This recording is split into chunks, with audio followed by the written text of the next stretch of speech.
Bonjour à tous, c'est Vince, bienvenue dans ce nouvel épisode de Passe-Passe. Aujourd'hui, je suis avec Tito et on va vous faire un épisode spécialement conçu autour de l'élégance et de l'art sartorial. Donc, on va revenir sur ces éléments dans quelques instants. On va accueillir Tito. Salut Tito, comment ça va? Salut Vince, ça va et toi? Ouais, ça va super. Merci beaucoup. Merci encore une fois d'être là. Est-ce que tu peux te présenter très rapidement, même si tu avais déjà participé au podcast des Illusions? Je crois qu'on était ensemble aussi sur un autre podcast il n'y a pas très longtemps, donc c'est toujours ravi de t'avoir. Petite présentation rapide et puis on va définir ce que c'est que l'art sartorial. Écoute, déjà merci à toi de ton invitation encore une fois. Écoute, moi c'est Tito Vasquez, donc je suis magicien professionnel du coup depuis 10 ans et passionné du coup d'art sartorial. Alors je m'excuse d'avance parce que j'ai un chat qui est très curieux qui est juste à côté de moi. Euh, il va essayer, j'espère, en tout cas de pas trop être devant le champ de la caméra. Voilà, donc je suis passionné du coup d'art sartorial depuis un peu plus de 15 ans et du coup voilà, j'ai toujours aimé les beaux vêtements, etc. Et le fait, comment dire, avant d'être un magicien professionnel, du coup j'étais vendeur en prêt-à-porter, notamment dans le costume, et c'est ce qui m'a en fait enthousiasmé de continuer en fait du coup dans cette voie-là. Donc je suis passionné de beaux vêtements, de belles matières et de voilà, c'est tout, de plein d'autres choses, mais pour l'instant c'est pas le sujet. Ok, bah écoute, on a un parcours qui se ressemble un peu puisque j'ai aussi travaillé dans le prêt-à-porter et notamment dans le costume pour Hugo Boss et encore plein d'autres marques de créateurs. Euh, alors moi, j'en suis toujours resté très amateur. C'est quelque chose que j'aimais bien. C'était comme un hobby, une petite lubie qui me plaisait bien. Puis j'en ai fait mon métier. Donc après, techniquement, tu dois savoir des choses.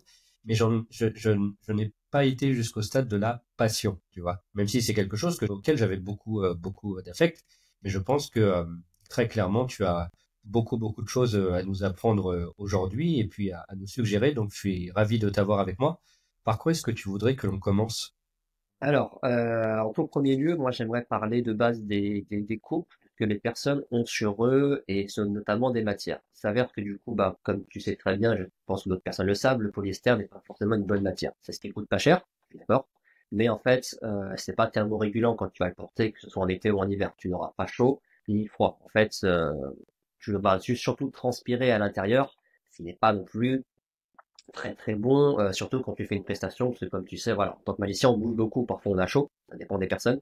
Donc du coup, tu vas amasser cette sueur à l'intérieur, ce qui est pas très bon et ce qui sent pas très bon non plus, même avec le meilleur déodorant du monde.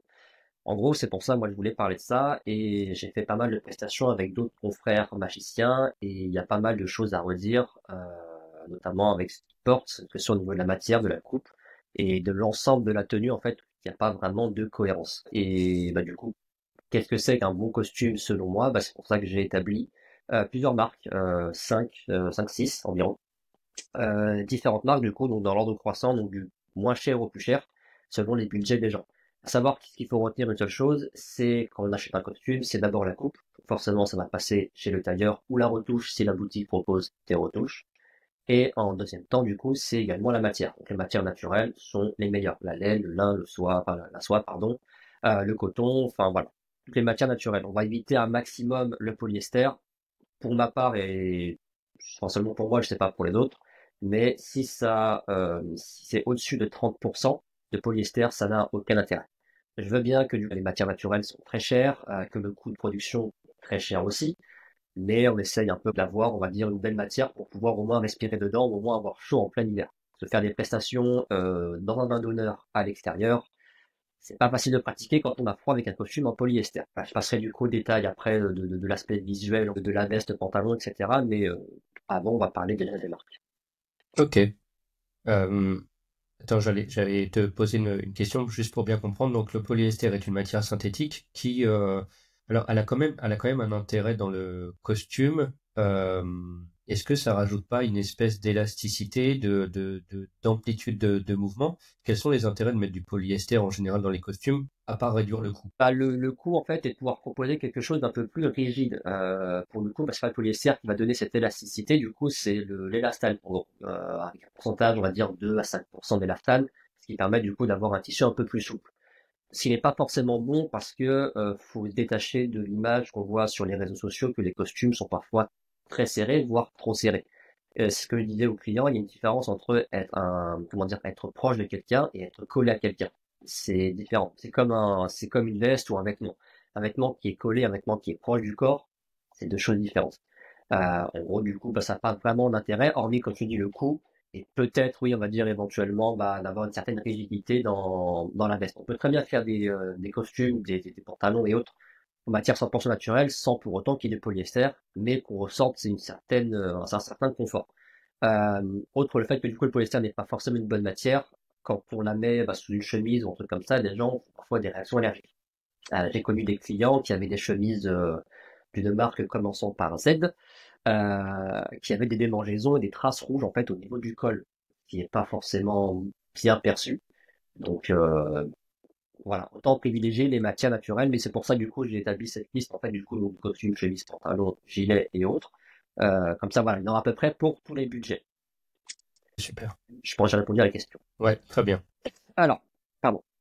En gros, pour les marques, donc ça va se décomposer en quatre catégories, donc le costume, la veste seule, le pantalon seul et le gilet. On va commencer du coup par une marque espagnole qui s'appelle Puruego, donc P-U-R-E, plus loin Ego, E-G-O, qui propose des costumes aux alentours de 178 euros à 214 euros. À savoir que ça peut paraître cher pour certaines personnes. Dans ce cas-là, bah, arrêtez le podcast parce que la suite, faut faire tomber de votre chaise. J'allais justement dire que je trouvais ça plutôt abordable. Voilà, ça reste très abordable. Pour le coup, en général, un bon costume, on est à peu près aux alentours de 500, 400 euros, quelque chose comme ça. En pleine période de solde, mais je reviendrai dessus après pour la seconde main. En général, donc une veste chez eux, encore une fois, donc on est à 155 euros la veste, veste seule. Le pantalon est à 83 euros, pantalon seul, et le gilet du coup à 50 euros. Je vais énumérer le gilet du coup en même temps parce que je sais qu'il y a beaucoup de magiciens qui aiment bien porter des gilets quand il fait chaud, moi le premier. Et en gros voilà, les boutiques de costumes peuvent proposer parfois du gilet, il n'y a pas forcément de boutiques qui vendent seulement ça. En tout cas pas à ma connaissance. En gros, bah, la marque Fuego est une bonne marque, on va dire, pour un bon premier costume. Le seul bémol, pour moi, encore une fois, c'est qu'il y a beaucoup, beaucoup, beaucoup de polyester dedans. On peut pas avoir des matières naturelles et également, du coup, un bon rapport qualité-prix. À moins que de le choper en seconde main. La chose que j'aime beaucoup chez eux, en fait, c'est que les coupes sont assez ajustées. On peut proposer des pantalons taille haute, des pantalons taille mi-haute, ce qui arrive au-dessus du nombril pour le taille haute et en dessous du nombril pour le mi-haute, avec des revers assez larges, et ça pareil, j'en viendrai après du coup. Les coupes sont parfois modernes, parfois un peu vintage, donc du coup on trouve un peu son compte pour tout le monde, donc du bleu, du blanc, parfois des couleurs un peu plus criardes, on va dire, entre parenthèses, comme du rose fuchsia ou du vert pomme en costume, pour ceux qui aiment oser. Je sais qu'il y a des confrères qui aiment beaucoup les choses excentriques, donc pourquoi pas. Ça peut le faire. Et parfois on peut le trouver sur des bonnes choses, du coup, où vous avez du polyester mélangé avec du lin ou du coton, ce qui est pas plus mal d'un côté, et je sais qu'ils font de bonnes récup pendant les soldes. C'est passé il y a pas longtemps, donc voilà, pour Wego, on va dire pour une entrée de gamme, si on n'a pas trop le budget, qu'on veut un beau costume avec un bel aspect visuel, c'est une des marques que je recommande pour commencer. Voilà. Quand on rentre du coup, on va dire un peu plus dans le vif du sujet, on a la marque française Simon. Il y a des boutiques un peu partout à Paris qui font pas seulement du costume, mais un peu de tout, du jean, du pull, du t-shirt, etc. Ce qui nous intéresse, c'est d'avoir le costume, donc on est en général entre 340 euros et 700 euros le costume. Là, ça va commencer un peu à monter, Là, on commence dans évidemment. les budgets C'est ça. que j'ai l'habitude. Que tu as l'habitude, voilà, c'est ça. En fait, on nous dit beaucoup, petite parenthèse, mais on dit beaucoup à la télé, acheter moins mais acheter mieux, ce qui n'est pas faux, sachant que du coup, si on prend soin de nos vêtements, ça peut nous durer pas mal de temps. C'est comme tout, que ce soit en cuisine, que ce soit en vêtements, en bijoux également, je ne connais pas trop, mais voilà. On peut parfois du coup avoir un costume qui date d'antan, mais qui a appartenu à notre père, à notre grand-père, et le costume est parfois impeccable. Pour juste en prendre soin, c'est comme tout, c'est un budget, mais vaut mieux s'investir beaucoup, prendre soin, qui va vous durer toute votre vie. À moins que vous perdez beaucoup de poids ou si vous prenez beaucoup de poids. Ça, c'est un autre débat. Donc, on disait pour le costume qui a 340 et 700 euros le costume, donc pour des matières 100% naturelles, avec un prix très raisonnable pendant les soldes, on peut parfois les toucher à 300, 400 euros le costume, donc en deux pièces. Un peu plus du coup pour le 3 pièces qui a 700, donc il nous fait du 500, 600 euros. Pour ma part, c'est pas non plus la marque que j'affectionne le plus, c'est la marque juste après, que tu connais, du coup, tu en as fait un très bon article d'ailleurs. Du coup, voilà, mais pareil pour des choses 100% naturelles, une bonne entrée en matière, si bon, c'est ce qu'il faut voir, à moins du coup vous passiez sur pour Ego. En ce qui concerne pour la veste, du coup, on est aux alentours de 230 euros, enfin 184 et 230 euros pour une veste. Deux choses à regarder au niveau de la veste, donc c'est surtout les revers. faut qu'ils soient larges en général, pour une largeur d'épaule à peu près à la moitié. Nos amis sartorialistes, au final, ont l'habitude parfois d'avoir des revers de costume parfois très démesurés, ce qui n'est pas forcément joli esthétiquement parlant, mais bon, chacun fait ce qu'il veut. Le fait d'avoir des beaux revers assez larges, en gros, ça va élargir la silhouette, en fait, que des revers minuscules qui vont vous paraître un peu plus fins. Oui. En gros, Oui, vas-y. d'ailleurs, souvent, ce que j'allais dire, c'est qu'il y a eu une mode il y a plus de 5 ans où les revers étaient très très fins. Ça a il faut savoir qu'en général, les gens qui portent ce type de costume sont des gens qui sont déjà grands. Et donc, le but était d'exagérer cette ligne, d'exagérer leur grandeur. Ce truc-là a été créé pour les modèles, pour les mannequins. Donc, alors c'est très beau, c'est nouveau, ça donnait vraiment envie, mais toutes les silhouettes ne peuvent pas le porter. C'est ça. Or, quand on a une silhouette plutôt dans la norme, un col large classique va améliorer la structure de l'épaule, donner l'impression qu'on élargit les épaules et qu'on arrive à s'affiner. Donc ça donne C'est l'effet ça. tout contraire à ce que les gens pensent souvent. Exactement. Ça donne un effet, en fait, un aspect enlevé, même forcément si on n'a pas une carrure de rugbyman ou autre. Je pas une carrure très énorme, mais je prends un exemple, du coup, que beaucoup de personnes connaissent, qui est Fred Astaire, danseur, du coup, de film en noir et blanc, qui avait toujours des costumes très larges en soi, mais qui était une personne très fine. Et ça donnait l'impression que, du coup, il avait un gabarit dans la norme, alors que de base, Fred Astaire, quand il y a des photos qui futaient un peu en maillot de bain, c'est pas quelqu'un qui avait un corps de dieu, loin de là, parce qu'il était danseur et qu'il bougeait beaucoup, donc forcément pas très grande taille. Mais voilà, ça élargissait sa silhouette et c'était tout à fait honorable. Et des gens qui sont pas fans des grands revers, je le conçois parce que le costume moderne a fait que, comme les cols de chemise un peu plus petits également. Mais voilà, avoir des revers larges, entre 10 et 11 centimètres, c'est déjà très bien. Ça donnera du coup une meilleure stature. Et en fait, c'est une question de proportion aussi. Si vous avez un col de chemise qui est plutôt large, mais des revers tout petits avec un gros nœud de cravate, c'est très bizarre. En fait, tout est une question de proportion. Je n'ai plus les mesures exactes, mais je crois qu'on est sur du 8,5 pour la chemise, d'entre 10 et 11, et 8 centimètres pour la cravate. Donc, ça, on va dire des chiffres qui se rapprochent plus ou moins. C'était pas fait du coup à la louche comme ça.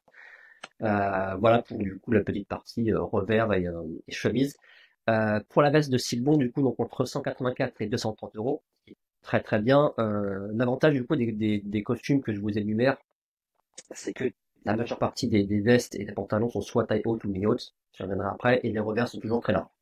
Donc on n'a pas de question à se poser sur l'aspect esthétique, on peut y aller, c'est seulement une question de matière et autres. Alors, en ce qui concerne justement les pantalons, donc on est aux alentours de 109 euros le pantalon, ce qui est très bien, et un peu moins du coup pour les soldes, et entre 90 et 80 euros pour le gilet si on veut un gilet par la suite. Il y a ce qu'on appelle un mix and match, en fait, si on veut prendre soit le gilet à part, soit la veste ou le pantalon à part. Ce qui est très bien pour les personnes voilà, qui ont un métabolisme différent. Comme je sais qu'une taille 48 en veste, c'est un 40 en pantalon, il faut toujours ajouter ou enlever plus 8 quand on est dans la norme. Mais beaucoup de personnes ne le sont pas, ce qui est le problème du prêt-à-porter. Donc du coup, c'est bien de mixer un peu voilà, le pantalon en taille 44 avec les épaules en 44 aussi. Bon, la personne est très difforme, mais voilà. Ce que j'allais dire là-dessus, c'est que en fait, le prêt-à-porter a conçu une norme qui n'est pas la norme de ce que les hommes sont. En général, par exemple, quand tu prends un costume prêt-à-porter veste pantalon, souvent les gens vont ajouter une taille pantalon. Bah parce qu'on a un petit peu de ventre, on a un petit peu de quelque chose. On n'est pas taillé comme des mannequins qu'on voit à la télévision.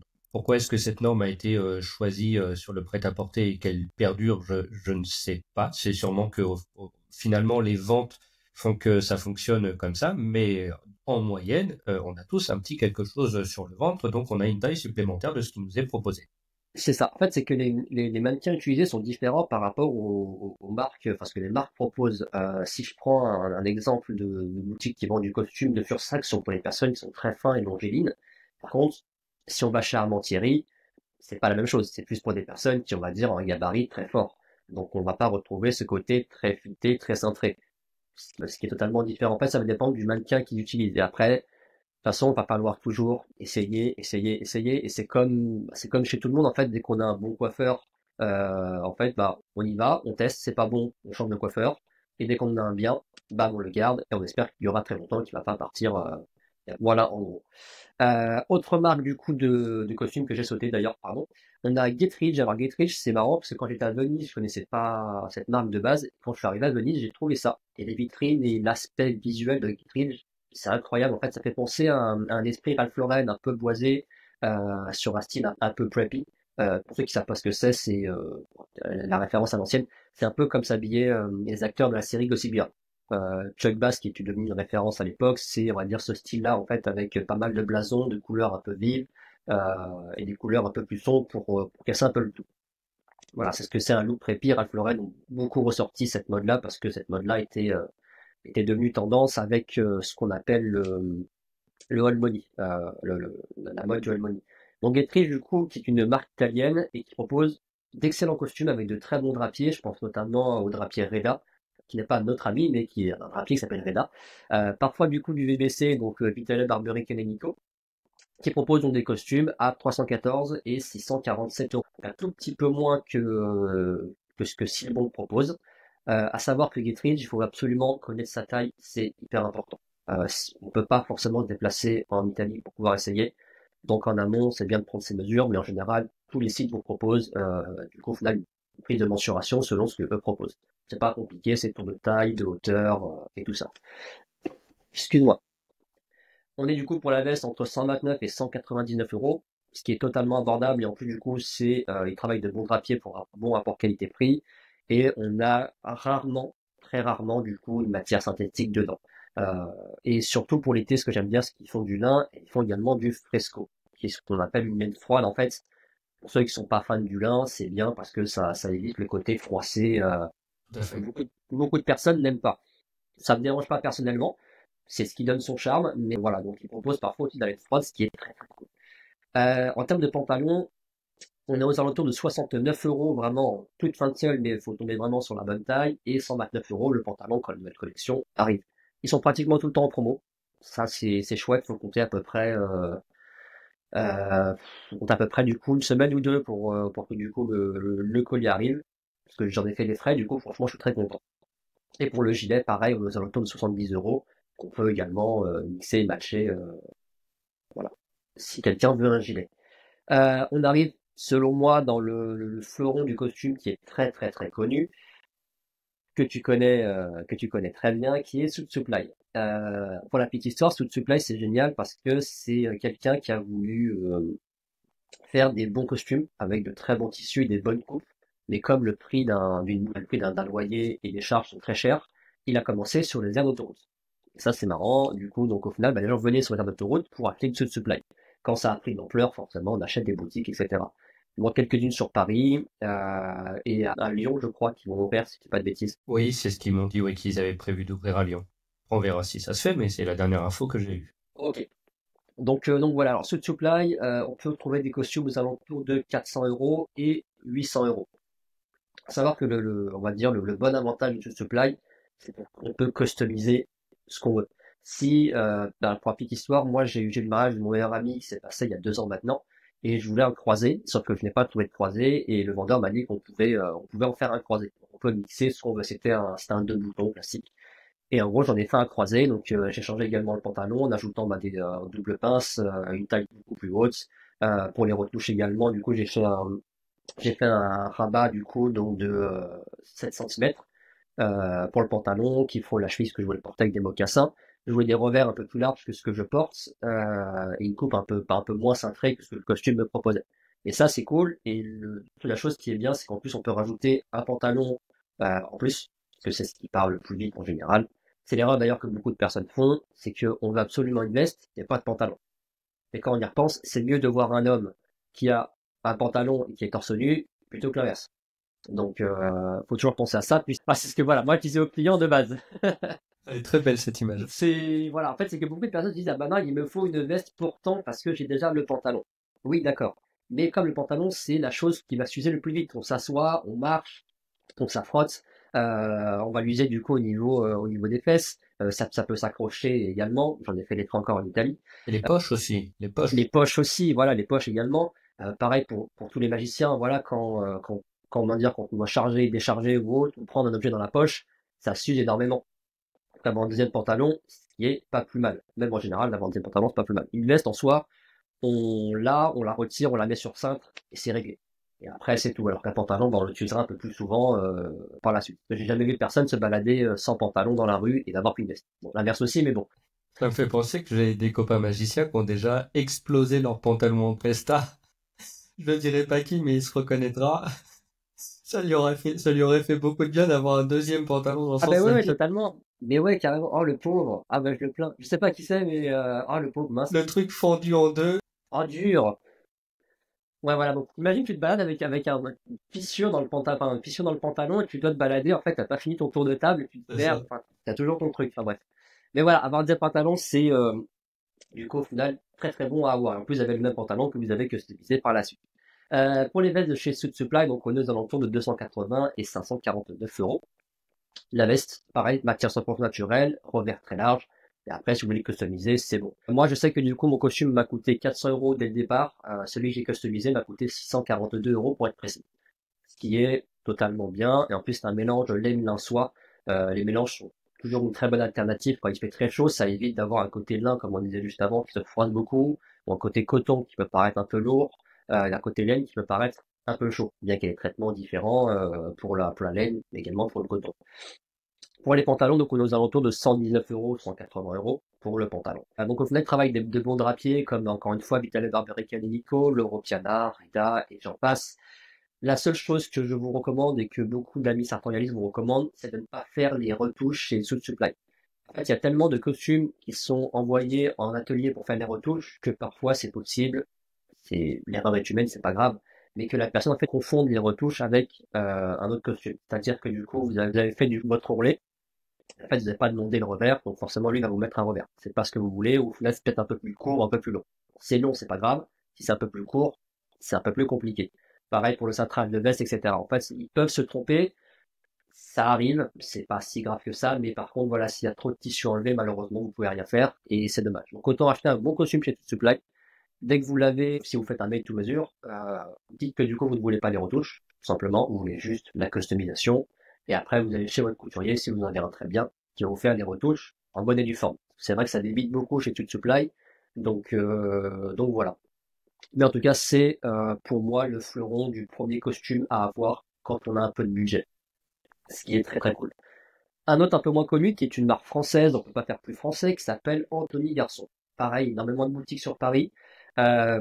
Pour le coup, c'est plus pour des morphologies, on va dire, un peu plus fines, des coupes assez modernes. On peut avoir des costumes un peu plus droits pour les personnes qui ont des gabarits assez forts, mais on reste vraiment dans la tendance de ce qui se fait actuellement sur des couleurs un peu sobres. Chez Tut Supply, on peut avoir des choses un peu plus italiennes, notamment comme du beige, du vert et autres. Euh, Ce qui est très bien, hein, mais après, faut savoir le porter. Je sais que beaucoup de personnes, moi je sais qu'en tant que vendeur, c'était surtout du bleu pour les chemises, du bleu, du blanc, pour les costumes, c'est du gris et du bleu. C'est ce que tu as Oui, peut-être tout eu à fait. aussi. Voilà, c'est que malheureusement un homme ne veut pas se prendre la tête. C'est hop, je mets, tac et basta. Je veux pas avoir du rose, je veux pas ceci, je veux pas cela. Chacun fait ce qu'il veut, avec ses goûts évidemment. Ça Par c'est exemple, pour te subjectif. donner, moi j'ai une garde-robe, c'est Men in Black. C'est le même costume, les mêmes chemises, tout. Il n'y a pas de... Ouais. Non, c'est Men in Black. Moi, je me pose aucune question. Je prends, je vais travailler.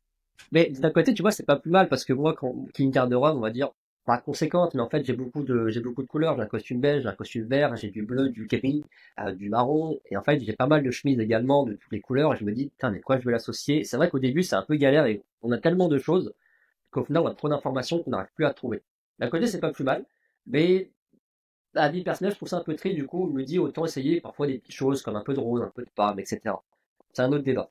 Mais voilà, pour Anthony Garçon, voilà, font des couleurs très sobres, de très belles matières également, qui bossent encore une fois avec les meilleurs drapiers au monde. Et on reste sur quelque chose de très moderne, très sobre et très classique. Pour les costumes, on est aux alentours de 450 et 590 euros pour le costume, ce qui est très bien. Pour les vestes, c'est 350. Le pantalon, il est à 110 et 190 euros. Et pour le gilet, entre 120 et 150 euros. Le gilet. Encore une fois, faut aussi proposer, du coup, bah, si la personne veut le gilet ou non. La chose qu'il faut faire, du coup, si les gens ont l'opportunité, c'est d'aller essayer chez Anthony Carson. Parce qu'il s'avère que, du coup, voilà, sur la morphologie, la prise de mesure, on peut se louper. Il vaut mieux essayer et être conseillé. En plus, tous les vendeurs de toutes les boutiques sont adorables. En fait, sont vraiment de très bons conseils. Moi, ce que j'aime, même en tant qu'amateur et passionné d'art sartorial, quand je vais dans une boutique, c'est d'être conseillé de A à Z. C'est ah bah je veux ça, ah je vous le conseille pas parce que ta. Je trouve ça plus intéressant et chez Anthony Garçon, on retrouve cette chose-là. Enfin, chez Suit Supply, pareil aussi, chez Sylvain également. Mais je trouvais que du coup, les vendeurs de chez Anthony Garçon étaient beaucoup plus avenants que dans les autres boutiques que j'ai fait. Et ça, franchement, c'est quelque chose qui se perd beaucoup parce que la fast fashion a pris une place importante. Donc voilà, donc Anthony Garçon, on est dans l'entour du 450 à 590 euros. On va rentrer du coup dans les marques italiennes comme Boggi Milano. Boggi Milano, du coup, et là, on va monter encore un peu. On est aux alentours entre 500 et 900 euros le costume, ce qui est un très gros budget, je le conçois.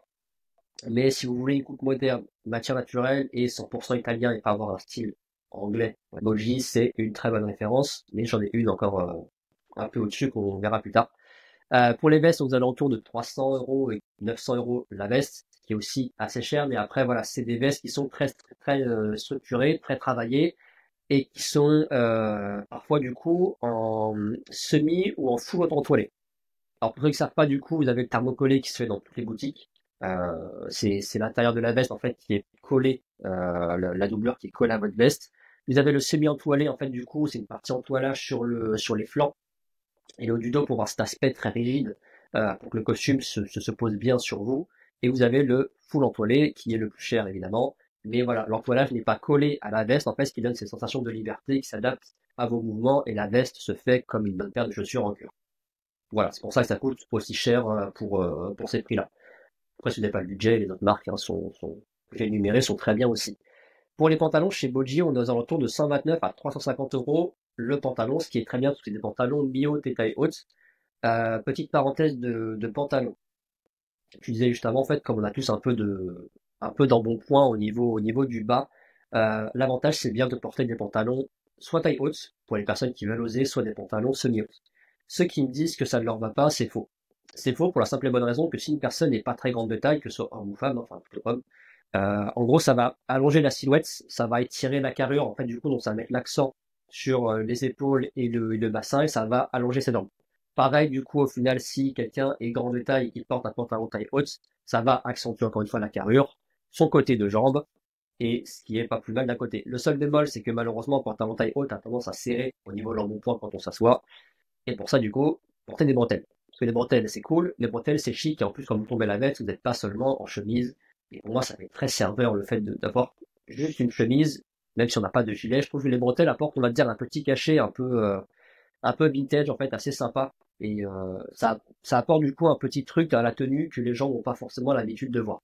C'est quand quelqu'un retire la veste et qu'il n'y a que la chemise, on en voit partout et comme on essaye un peu de se démarquer en tant que magicien, ça peut être également une marque de fabrique. Ça peut être cool. Voilà, là c'est le magicien qui porte des bretelles, etc., etc. Je trouve ça sympa. Les personnes qui veulent des ceintures peuvent garder des ceintures, je pense notamment Splat Button, etc. Je recommande pas forcément de porter une ceinture pour la simple et bonne raison en fait que ça coupe la silhouette. J'allais dire, ouais. Voilà, en fait, ça coupe la silhouette, en fait. Il faut qu'il y ait une certaine harmonie entre le haut et le bas. Un exemple concret dans la série Suits, que tu dois connaître certainement, un des personnages principaux qui est un inspecteur, en gros, ne porte jamais de ceinture. Et quand il retire sa veste, il a toujours, voilà, cette ligne, on va dire, entre chemise, cravate. Il n'y a pas la ceinture qui vient casser entre le haut et le bas. Et en fait, il porte seulement ce qu'on appelle des pattes de serrage, c'est-à-dire des petits crans sur les côtés pour resserrer le pantalon et ce qui permet de faire tenir la ceinture. C'est rare qu'il y ait des bretelles, je crois que j'en ai jamais vu d'ailleurs. Mais on soit voilà sur cette ligne conductrice qui fait que. Alors, c'est compliqué de trouver des pantalons où on peut pas mettre de ceinture en tant que magicien, parce qu'on a toujours besoin d'une ceinture, pour une raison que tu connais, bah, je pense notamment au Splat Bottle, ou quand tu veux ranger tes cartes, ou un truc comme ça.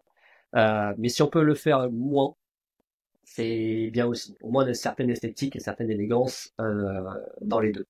Alors, je voulais revenir sur un point aussi, une différence entre ceinture et bretelle, parce que tu disais, mais porter des bretelles. Mais le point le plus important pour la santé, c'est que lorsque vous avez une ceinture, elle est serrée à votre taille, quand vous vous asseyez, vous êtes en train de couper la circulation du bas-ventre.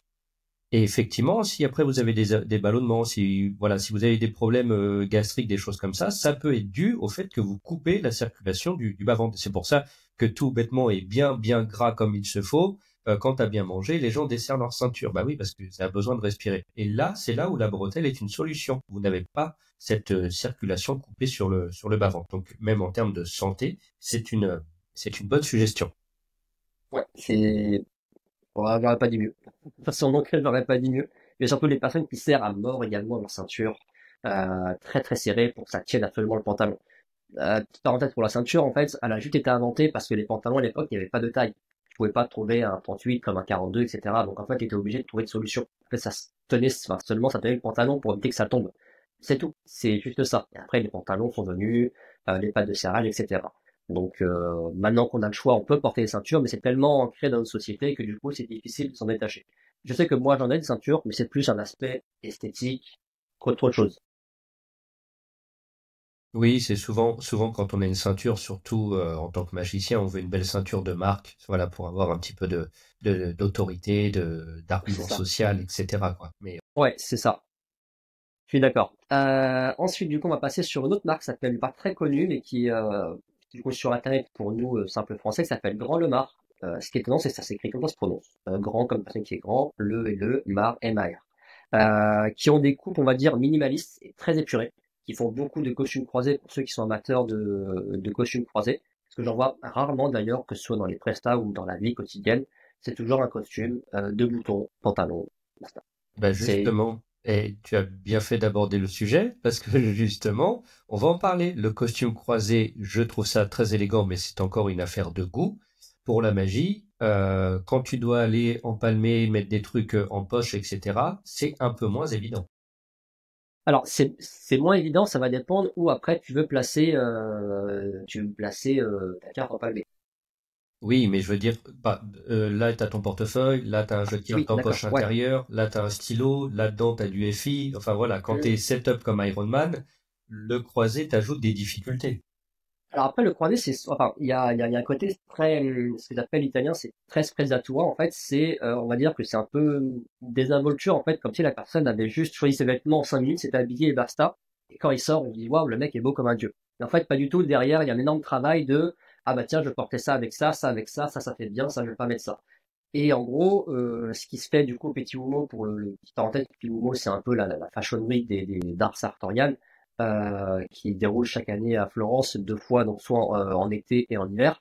En gros, les Italiens ont cette façon de porter le costume, que ce soit croisé, en fait ouvert. Et moi, je trouve ça personnellement qu'il y a un certain panache dedans. Et j'adore ça en fait, le fait de pas forcément le boutonner qui soit très très strict, très droit, un peu à l'anglaise. Eux, au final, ont décidé du coup de le déboutonner et je trouve que du coup, ça apporte un certain cachet, on va dire, à la tenue, ce côté désinvolte. Alors, ça arrive que du coup, parce que j'ai que des croisés je faisais mes costumes du coup pour aller justement en Presta. Et pour le coup, oui, je suis d'accord. Quand t'es setup, quand t'as une armure sur toi, clairement, c'est compliqué. Voilà, de venir empalmer, portefeuille, etc. Mais du coup, la seule solution que j'ai trouvée, c'est de l'ouvrir en fait, tout simplement. Et je me sens pas moins à l'aise que d'avoir un costume 2 ou 3 boutons droit en fait. Donc voilà. Si après on peut le boutonner si on n'a pas vraiment besoin de tous ces artifices, ok. Mais sinon le laisser déboutonner, c'est également une solution. Encore une fois, c'est subjectif, les goûts et les couleurs, ça se discute. S'il y en a qui veulent les croiser, tant mieux. S'il y en a qui veulent pas le croiser, c'est pas grave. Mais je trouve que du coup ça change même pas forcément un costume croisé, mais juste un blazer en fait, enfin le vrai blazer du coup, pas le blazer que les gens ont tendance à appeler. Ça apporte aussi pareil un goût différent. En fait, on nous voit différemment. C'est rare d'avoir une veste bleue avec des boutons dorés, alors qu'on voit toujours des boutons soit en plastique, soit en nacre. Et voilà, on reste vraiment dans la sobriété. C'est bien aussi de se détacher, ce qui fait une petite marque de fabrique également par la suite. On peut dire, ah bah tiens, c'est le magicien qui porte la veste bleue avec les boutons dorés. Ce qui est pas plus mal. Et en plus, du coup, le fait de dépareiller les tenues juste avec une veste, après ça, ça ouvre un champ des possibles phénoménal. Moi, j'avais demandé un blazer chez Suit Supply et ils en avaient pas. Et bizarrement, quand le vendeur m'a accompagné pour me montrer les blazers, il m'a montré des vestes, pas des blazers. Oui. Et je lui ai dit, Alors, faut mais non, je savoir, cherche un vrai blazer. Il me dit, ah oui, ok, donc je vois ce que vous voulez dire, mais on n'en a pas. tu vois, en fait, parce que du coup, il a tellement été habitué à ce que les personnes disent blazer, que du coup, voilà, quand toi tu vas dire un vrai blazer, c'est différent. Le vrai terme blazer, c'est veste sport. Enfin, pas veste sport, pas veste Adidas, etc. Veste sport, c'est des vestes qui servaient justement à faire du sport, notamment du cricket ou sport, on est sur un cheval, là, et qu'on tape Polo, du polo. Merci. C'est des vestes qui servaient à faire ça, notamment. Le blazer, c'est la veste bleu marine, parfois noire, ce qui est rare, avec des boutons soit dorés, soit argentés, qui est croisé, qui vient du coup de la Royal Navy pour impressionner du coup les grands monarques de la famille anglaise. Voilà, c'est le vrai blazer pour le coup, c'est ça. Mais quand les personnes sont tellement habituées à dire je veux un blazer, parce qu'encore une fois, dans notre société actuelle, on a Référencer le blazer à la veste droite qui détache du coup du pantalon. Et encore une fois, quand t'es vendeur à Café Coton, en boutique de chemises, les gens demandaient du coup, je veux des chemises à boutons de manchette. Sauf que c'est pas ça. En fait, la vraie explication, c'est des chemises à poignée mousquetaire. Et quand les gens disaient boutons de manchette, je disais du coup, les chemises sont là. Et quand les personnes me disaient non, non, je veux des vrais boutons de manchette, ok, je vois ce que vous voulez dire, les boutons de manchette sont là. En fait, c'est, voilà, faut rendre à César un peu ce qu'il y a à César. C'est vrai que du coup, on a tendance un peu à se dire, ça c'est un blazer, ça c'est machin, ça c'est machin. Autant appeler les choses par leur nom. Il y avait un charmant monsieur qui m'a dit, j'avais acheté une veste sport il y a pas longtemps. Je l'ai arrêté, il dit, vous avez dit veste sport. C'est génial, en fait, c'est rare pour les personnes qui disent les vrais mots, veste sport. Donc voilà, j'espère que tu as trouvé ton blazer à ce supply au Ah, passage. je vais Ça peut-être passe. aller chez Boji Milano finalement. Oh, c'est une très bonne chose aussi, hein, du coup. Un concurrent, du coup, on va continuer sur les costumes. Un concurrent, enfin, concurrent direct et indirect de Suit Supply, qui pour moi font pas beaucoup de choses, mais font des choses ultra parfaitement, qui font des drops assez minimalistes. Mais en fait, après, on ne retrouvera peut-être plus. C'est Podzeka. Podzeka, qui est une marque polonaise, et qui vend du coup bah, majoritairement sur Internet pour nous. Je sais plus si c'est dans une boutique d'ailleurs. Mais en gros, Podzeka, c'est des matières 100% naturelles, parfaitement travaillées pour absolument toutes les morphologies. Il y a peu de pièces qui existent, mais quand elles y sont, c'est juste incroyable. Ça, c'est cool. Podzeka, du coup, donc on est aux alentours de 756 euros à 890 à peu près euros le costume. Pour les vestes, on est aux alentours de 620 à 410. Regardez pendant les soldes évidemment, et voir aussi ce qu'il me reste au niveau des stocks. Et pour les pantalons, c'est encore une fois que la taille haute et de la semi-haute aux alentours de 205 et 256 euros. Ce qui est marrant dans toutes les marques que je cite, en fait, c'est qu'ils proposent tous ce modèle de pantalon, alors que dans les marques de costumes un peu plus connues et un peu plus bas de gamme, c'est surtout voilà des pantalons taille basse et du coup au final avec pas sans ceinture. Ce qui est un peu dommage parce que du coup le pantalon taille basse est un pantalon de base pour femmes, donc qui est inventé pour les femmes. Donc, mais le costume moderne a fait que voilà, les pantalons taille basse étaient mieux. Le fait, on va dire, d'allonger un peu plus le buste, de réduire un peu les jambes. Mais parfois, quand on regarde quelqu'un, enfin, quand on imagine un homme, c'est qu'il a une stature en V et les jambes assez droites. Et donc, en fait, pour accentuer ce côté en V, continuer à porter des tailles hautes ou semi-hautes. Si vous avez le l'embonpoint, ça cache un peu l'embonpoint et c'est mieux. Parce qu'un pantalon taille basse avec un ventre qui mange par-dessus par-dessus le pantalon, c'est pas très beau. Voilà, c'est ce qu'avait mon directeur de lycée et j'ai encore cette mauvaise image en tête. Voilà pour Poseka, du coup, pareil, à prendre les mesures et à essayer, mais je sais que tous ceux qui ont acheté chez Poseka n'ont jamais été déçus de leur qualité. C'est vraiment excellente qualité, grand drapier pareil du monde entier, 100% naturel. Et si vous avez un peu plus de budget, à la place de Suit Supply, Poseka. Vous n'aurez aucun souci de ce côté-là, puis en plus les retours sont gratuits si vous vous trompez, donc c'est pas plus mal. On va attaquer maintenant sur l'avant-dernière marque qui est française. Et on parle beaucoup de style italien depuis tout à l'heure, mais on va parler un peu de style anglais. Style anglais qui est un peu plus structuré, un peu plus pas droit, mais comment expliquer, un peu plus formel qu'un côté italien qui est un peu plus relâché, qui est Wicked. Wicked qui est une marque parisienne qui a également un site internet et il propose du coup des styles anglais aux épaules structurées. Ce que je dis épaules structurées, c'est-à-dire que du coup, le padding de l'épaule se fait un peu plus haut, alors que les tendances italiennes se font un peu plus basses, et beaucoup plus basses parfois pour les styles napolitains. Voilà. Pour la petite histoire, et je tiens ça de l'excellent Hugo Jacomet, qui est une institution en France, Saint Hugo Jacomet. En gros, c'est plus l'épaule est haute, enfin pour les Italiens, plus l'épaule est haute, plus il fait froid, plus l'épaule est basse, plus il fait chaud. Donc, ce qui donne, on va dire, un côté un peu plus cool au port du costume. Les Italiens et les Anglais ont deux styles différents. Donc Wickets qui propose du coup des costumes en semi-entoilé, qui est un très grand gage de qualité, ou parfois de l'entoilé également.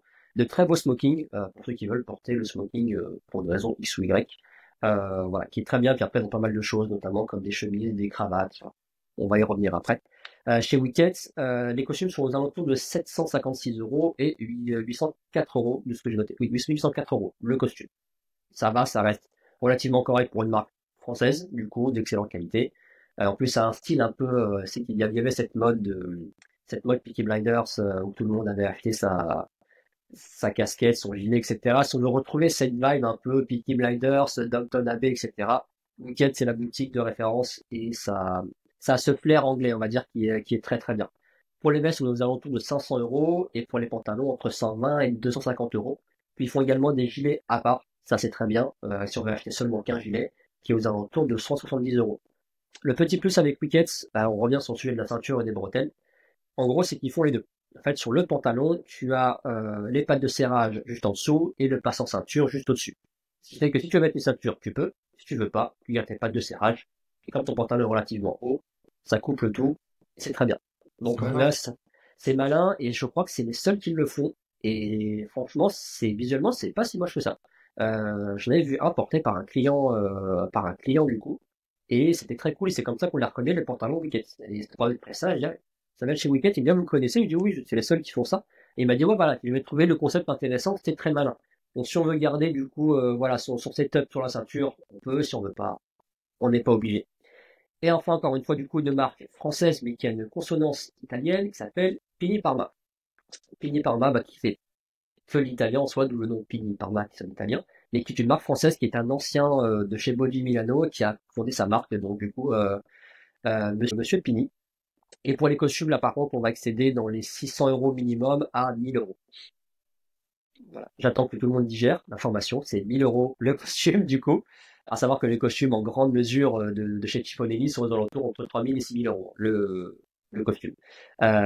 C'est bien parce qu'en plus, on peut créer également son propre costume chez Fini Parma. Vous avez des liasses également de tissus à faire. Et ça, c'est cool si on veut customiser bah, le tissu, la couleur, le motif, etc. C'est très très bon.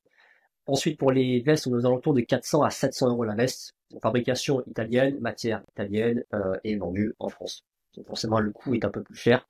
Et pour les pantalons, on est aux alentours de 190 et 270 euros le pantalon. Voilà en gros pour toutes les marques de costumes que j'estime pour moi sont plutôt abordables et moins abordables, mais qui sont d'un gage de très grande qualité. Donc voilà, après faites votre choix. Faut juste essayer, c'est tout. Essayez et voyez ce qui vous va le mieux. N'hésitez pas à vous faire conseiller par un vrai conseil, quitte au final à apprendre un peu du coup, pardon, à apprendre en amont de ce qui se fait, de ce qui se fait pas dans l'art de porter un costume, parce que c'est un art en fait. C'est comme les vins, c'est comme le cigare, c'est comme plein de choses, comme la cuisine aussi. Voilà, c'est une façon de porter, une façon de déguster, une façon de se tenir, etc., etc. Voilà pour les marques de costumes. Je pense que pour une bonne porte d'entrée, entre guillemets, quelqu'un qui veut s'y intéresser et qui a peut-être envie de monter le niveau de qualité de ses produits qu'il porte, Shoot Supply est quand même la meilleure porte d'entrée. Alors si vous habitez Paris, c'est bien. Si vous habitez pas Paris, par contre, oui, c'est un problème. Mais l'idée, c'est que juste en rentrant dans la boutique, quand vous allez voir tous les choix possibles, toutes les customisations possibles, quand vous allez vivre votre accompagnement, enfin, la boutique est très agréable, et, enfin, c'est très spacieux. On va vous parler de comment mettre ceci et cela. Je pense que c'est une bonne porte d'entrée, c'est d'aller en boutique, de discuter, d'essayer, et puis après, vous ferez votre chemin sartorial. Et ce qui est très bien en plus, quand tu rentres chez Food Supply, tu es accueilli par bah, du coup quelqu'un qui est devant, on va dire comment on appelle ça, quelqu'un qui est welcome, ce qu'on appelait du coup welcome. Et en gros, on demande ce que vous voulez. Donc si vous faites un tour, ok, on va vous indiquer d'aller là. Si au final vous cherchez quelque chose de précis, on va vous dire ok, qu'est-ce qu'il vous faut, je vous attribue un vendeur. Je sais pas, il s'appelle Vince. Je vous mets Vince du coup. Et en fait, ce Vince va vous accompagner vraiment de A à Z. Qu'est-ce que vous souhaitez avoir, quelle couleur vous voulez, quelle taille, c'est quelle taille va vous faire essayer 3, 4, 5, 6 vestes, qu'est-ce que vous en pensez? Va vous faire des petites retouches au final avec les aiguilles. Alors ça c'est bien, ça c'est pas bien. Et en fait, la personne vous accompagne vraiment de A à Z. C'est pas comme dans les boutiques prêt-à-porter classiques où vous rentrez. Je peux vous aider, non c'est bon, je fais un tour. N'hésitez pas si vous avez besoin. Et après on vous lave dans la nature. Au moins, ce supply, c'est que vous êtes accompagné par une personne spécifique et c'est tout. Et même si les personnes, enfin les vendeurs sont pris avec d'autres clients, vous dire voilà, attendez 5 minutes, c'est possible, on va vous dire ouais. La personne finit avec son client, va venir vous chercher, bonjour, vous allez bien, moi c'est machin, venez, hop, il vous accompagne, et ça c'est vrai que c'est un très grand gage de qualité, et puis la boutique est, ouais, elle est superbe quoi. C'est vrai que t'as ce côté un peu de pylône romain, un peu de marbre, le mur de chemise également qui est incroyable du coup. Enfin c'est vrai que ouais, pas d'entrée en matière, sous supply, et éventuellement Anthony Garçon qui reste très très cool aussi, si vraiment on veut pas porter comme tout le monde sous supply. Voilà. Qu'en On est-il pour la enchaîne. suite? Tu voulais parler de Alors quoi pour la après? justement, alors en fait, on parlait beaucoup, donc avoir un costume c'est bien, avoir en dessous du costume c'est mieux, à moins qu'on ait Petit Momo et qu'on s'appelle Lucenzo. Je ne dirai pas le nom pour la personne d'Instagram.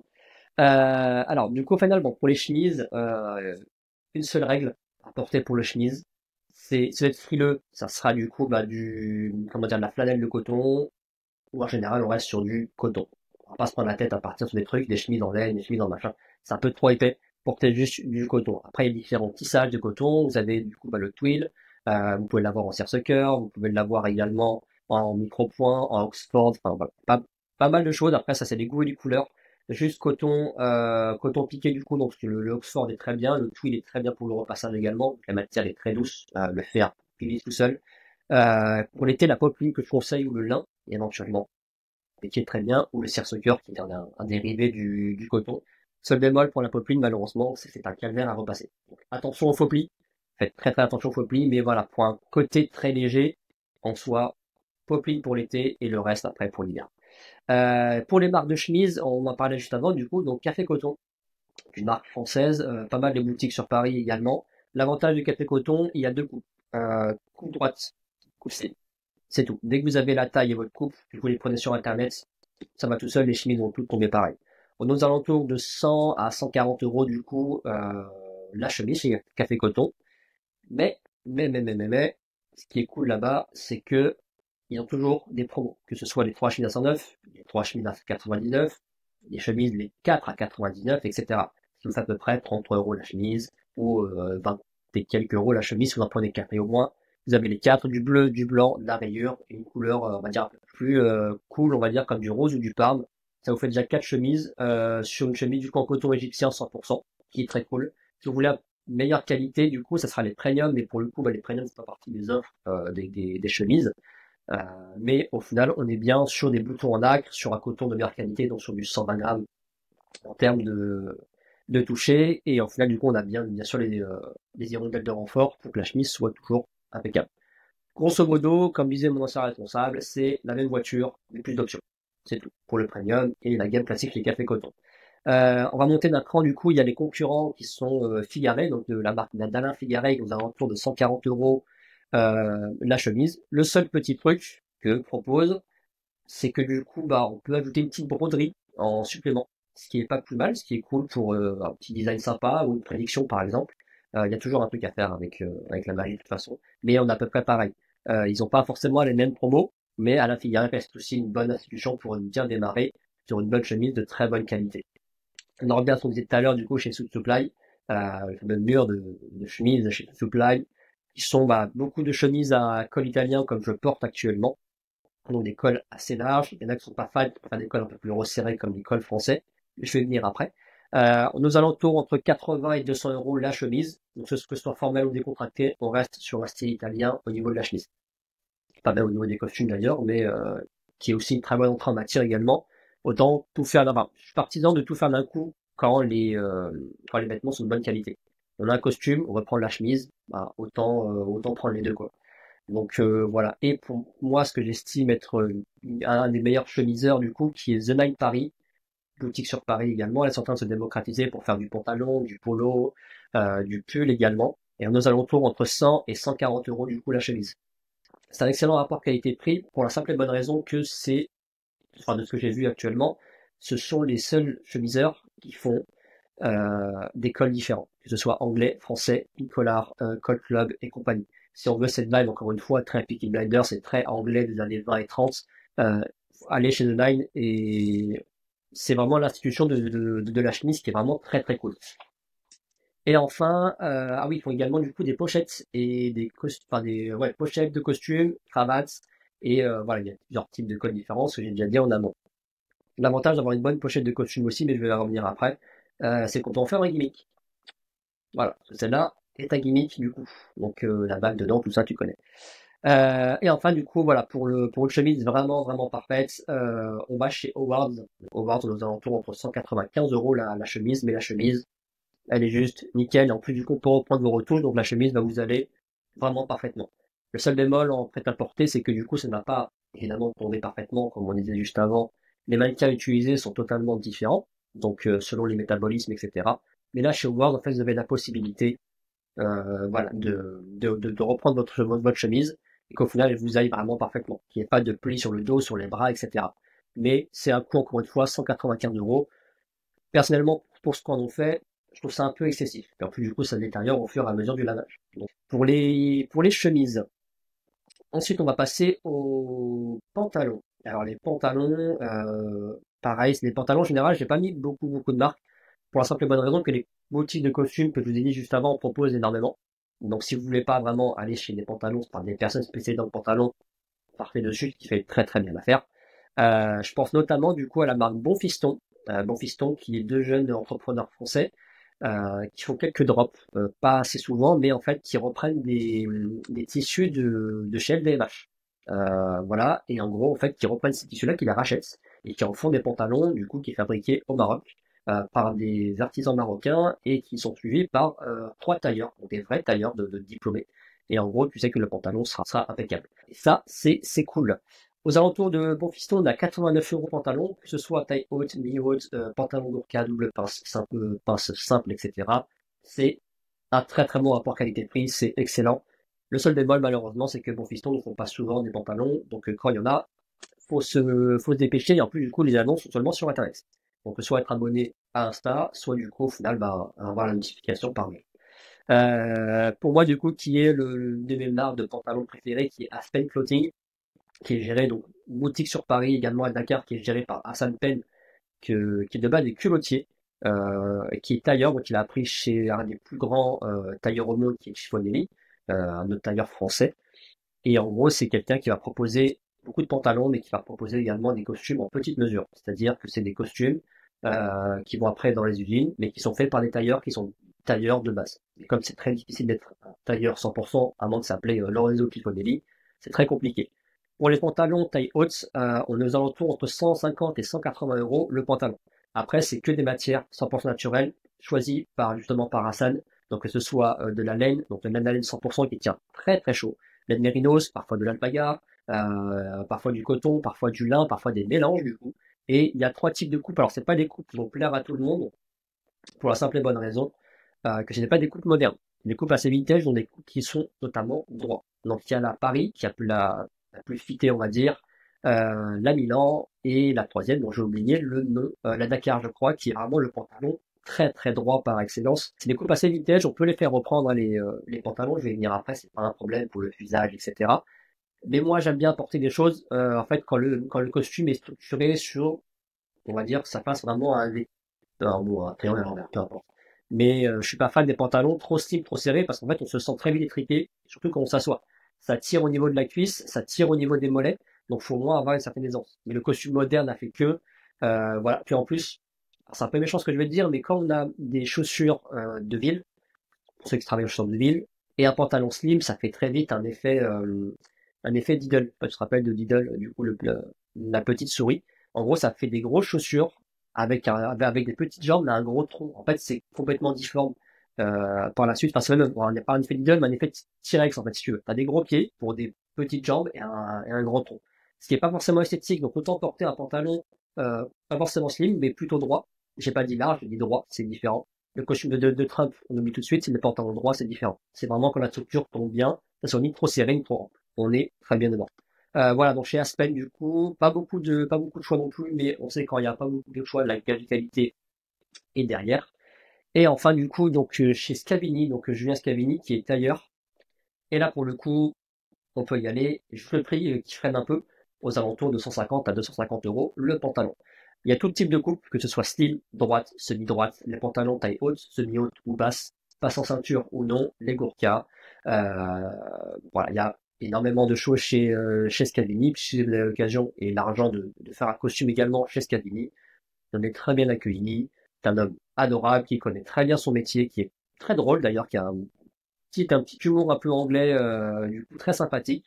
Mais voilà, on a de tout chez Julien Scavini. Puis même si vous voulez pas acheter les pantalons proposés, ça donne au moins l'inspiration de savoir, bah, j'aime ça chez Julien Scavini, je vais faire la même chose, mais ailleurs. Vous avez le droit, c'est pas un problème. Mais voilà, les coupes sont 100% naturelles, bah, par Julien Scavini, du coup sélectionné par lui. Les ateliers sont en Roumanie dans un très bon atelier pour faire les pantalons. Donc de ce côté-là, foncez chez Julien Scavini. Une bonne entrée en matière, du coup, on reste pour moi chez Aspen, en attendant les soldes, évidemment, comme tout. Si vous avez la chance d'avoir des pantalons de chez Bon Piston, allez chez Bon Piston. Sinon, encore une fois, bah, Suit Supply font aussi d'excellents pantalons, et les autres marques que je vous ai dit juste avant font aussi de très bons pantalons. Ça va dépendre de ce que vous voulez ou pas. Voilà pour le coup. On va passer maintenant aux chaussures, parce que marcher pieds nus, ça fait mal, à moins de faire une presta dans l'herbe ou à la plage. Si vous avez le canon, pas une presta à la plage.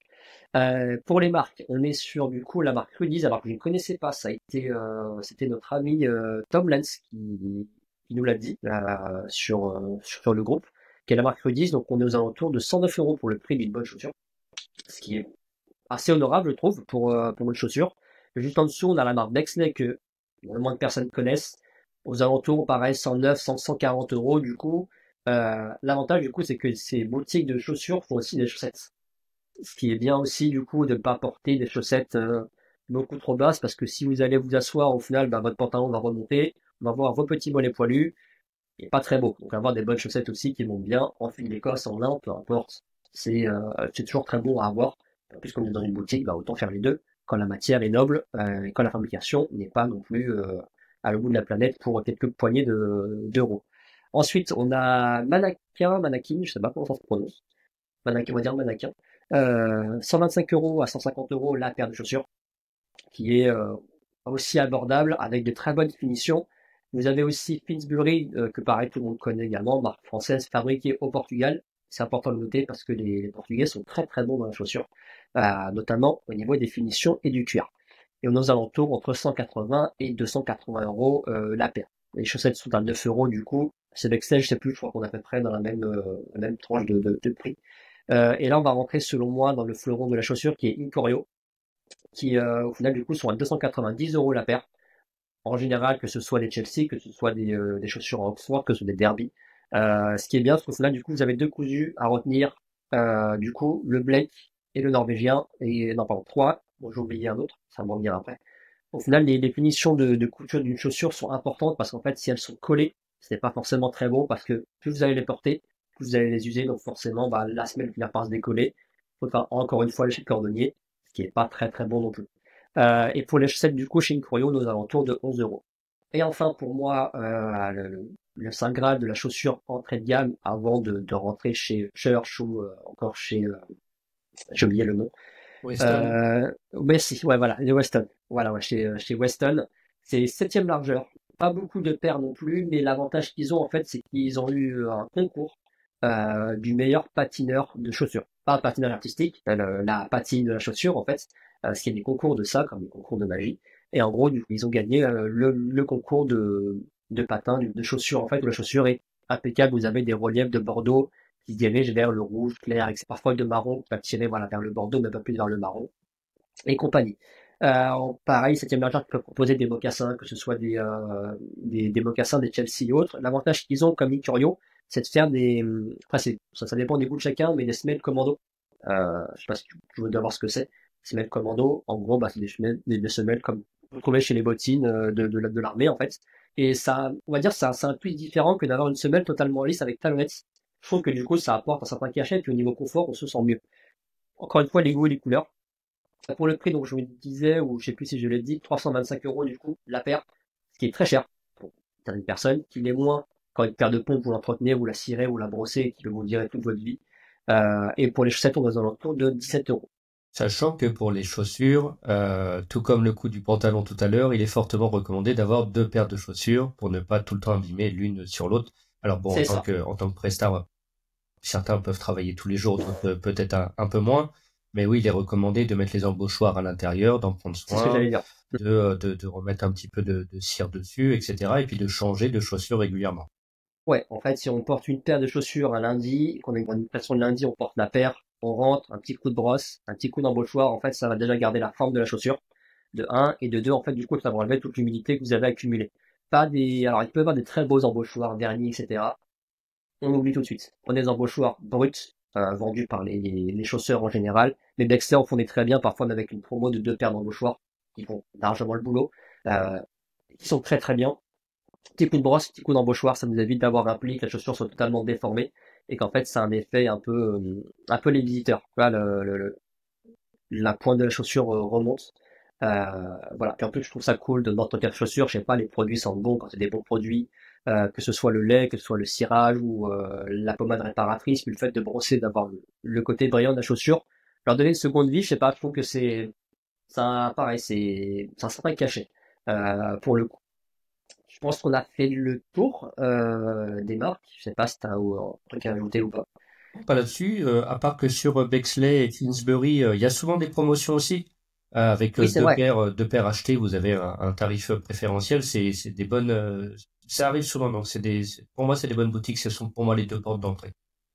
Et en plus, le pire, c'est que si vous avez la chance, enfin la chance entre guillemets, ou si vous pouvez y aller en outlet, du coup, ce qui s'appelle les boutiques outlet, c'est des collections antérieures qui sont revendues à 30% moins cher.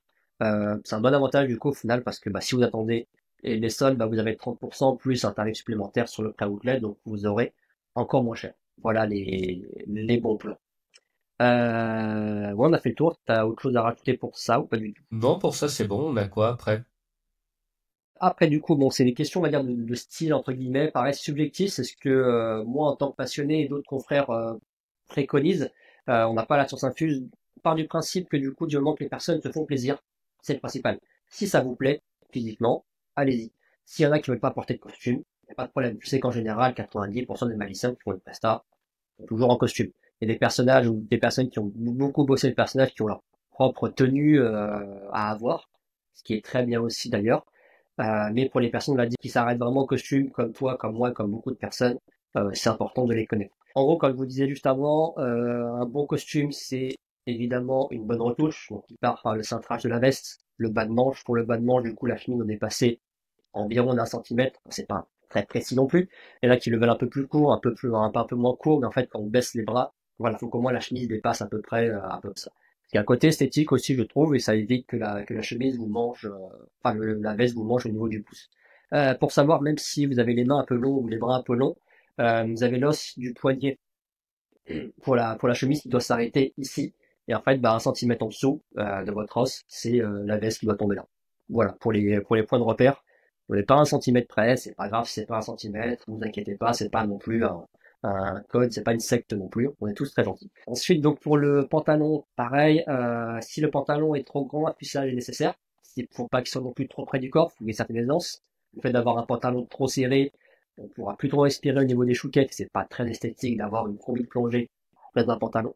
Mais un pantalon, on a une certaine aisance, on peut pouvoir bouger, on peut pouvoir s'asseoir sans forcément que ça tire au niveau de la cuisse et surtout au niveau du mollet. Ce qui était mon problème beaucoup à l'époque, en fait, et pour s'asseoir, bah, on met 2 secondes avant que nos fesses touchent le canapé ou la chaise pour aller manger. Voilà. Tissu naturel, une bonne coupe également. Quand vous portez une veste, faites attention que du coup la veste tombe bien, qu'il n'y ait pas de bec de colle. En gros, c'est-à-dire qu'il n'y ait pas d'espace entre votre veste et votre col. Bah, en fait, la veste doit être plaquée, en fait, quand vous êtes debout. À ce moment-là. Vous êtes assis, c'est pas grave, mais vous savez que s'il y a un bec de colle par la suite, c'est qu'il y a un problème au niveau de la veste. Pareil pour les revers du coup. Quand vous avez de l'emmanchure, parce que ça si vous pouvez le faire, mais c'est plus pour les boutiques un peu plus premium que j'ai cité juste avant, comme Pini Parma par exemple, qui peuvent faire ce genre de retouche, ou si vous avez un bon couturier, s'il peut le faire, ce serait génial. En gros, c'est d'avoir l'emmanchure de la veste le plus haut possible. Parce qu'en fait, si vous levez le bras, en gros, vous avez cette cassure au niveau du revers qui fait une sorte d'angle, et ce qui n'est pas très beau. Un exemple concret, c'était, si vous regardez les vidéos, vous avez déjà vu des vidéos de Claude François, quand il dansait dans ses clips. La veste, en fait, du coup, ne fait pas de cassure au niveau, enfin, le revers ne fait pas de cassure à ce niveau-là quand il levait la main, parce que l'emmanchure était très haute. En gros, si vous voulez pour le costume, pour la faire courte, pantalon taille haute ou semi-haute, emmanchure très haute. Tout ce qui est haut, faut prendre. Tout ce qui est bas, on évite. C'est aussi simple que ça. Mais voilà. Et quand vous essayez la veste aussi, si vous la fermez, vous essayez de passer votre main là, on doit sentir une petite tension. Pas être serré non plus, pas être trop ample, mais une légère tension à ce moment-là. Juste de quoi faire Voilà, passer un empalmage. On est d'accord. exactement ça. De pas faire passer notre palmage ou de pouvoir sortir notre beau jol du coup pour dire hey, la carte est là. Donc, comme je disais juste avant, opter pour des revers larges, pour moi, c'est 11 centimètres, mais la norme en général, c'est de 8 centimètres pour les revers. On a déjà parlé tout à l'heure. Une meilleure carrure, meilleure stature, voilà, meilleure proportion au niveau de la chemise, de la cravate et de la veste. C'est pas fait pour rien, évidemment, que les mesures se rapprochent beaucoup. Les mouchoirs de poche pour finir une tenue peuvent être très très bien, comme je porte actuellement. Et encore une fois, on peut en faire un gimmick. Moi, pratiquement toutes mes pochettes ont un gimmick de bague à l'intérieur. Et pour faire une disparition, c'est très bien. Puis au moins, du coup, ça vous apporte au final un petit style. Parce que je vois beaucoup de personnes qui n'ont pas de pochette et on est un peu des extraterrestres quand je vois quelqu'un porter une pochette. Puis en plus, c'est cool parce que ça fait une tenue et en fait, vous pouvez mettre un peu de tout et n'importe quoi. Donc que ce soit du rouge, du bleu. En gros, pour les pochettes, partez pas non plus sur des trucs très extravagants, mais une blanche, une bordeaux ou une rouille, ça va absolument avec tout. Voilà, au moins blanche minimum. Après, ça vous la mettre comme vous voulez. Soit vous la mettez ici, soit vous la pliez pour avoir un côté un peu plus sérieux. Ça, il n'y a pas de règle, il n'y a pas de règle de ce côté-là. On parlait du coup des pantalons taille haute, etc. Le 3 pièces, c'est le meilleur costume pour paraître plus cintré quand on a beaucoup d'embonpoint, parce que le gilet, en fait, du coup, va affûter la silhouette qui va vous paraître plus athlétique. Puis en plus, l'avantage aussi que ça a, c'est que du coup, vous enlevez la veste, vous ressemblez pas non plus au serveur du coin. Moi, c'est ce que je conseillais aux clients qui se mariaient d'avoir toujours un 3 pièces. Au moins, voilà, on a une certaine élégance quand on a, ou au moins des bretelles. Peut-être pas trop en été, parce que du coup, les bretelles, ça colle. Surtout s'il fait très chaud à l'extérieur pendant les mariages, ou autre, ou dans les salles où il fait très chaud. On évite les bretelles, parce qu'après, en plus, ça claque. Bon, c'est pas très, très esthétique. Mais en gros, petite astuce aussi, pour les gilets, si vous pouvez pas le recentrer, prenez une taille en dessous de ce que vous portez d'habitude. Parce qu'un gilet, c'est comme une chemise. Il doit être proche de votre corps. Il ne doit pas avoir cet effet de voile de bateau. Euh, voilà, donc les vestes aussi. Donc, si on peut pas forcément l'avoir en lin et qu'on veut l'avoir en coton, parce qu'on n'a pas forcément le lin, ou autre, on peut les avoir sans doublure et sans padding. Donc, le padding, c'est comme je vous disais juste avant, le côté d'épaulettes. J'en ai un justement du coup un vert qui vient de chez Pini par Mac, qui a pas de padding, qui a rien, c'est une chemise en fait le truc. Et ce qui est cool au moins quand on est magicien et qu'on n'a pas de padding ni de doublure à l'intérieur, c'est qu'on peut sliver. Toutes les vestes à doublure d'été en lin, etc., c'est une galère pour passer quoi que ce soit dans la manche, hein. Ah non, c'est horrible. En fait, ça bloque du coup et t'as le bout du stylo de la pièce qui est retenu ici. Mais les costumes sans doublure, déjà c'est agréable à porter. On se sent très léger avec.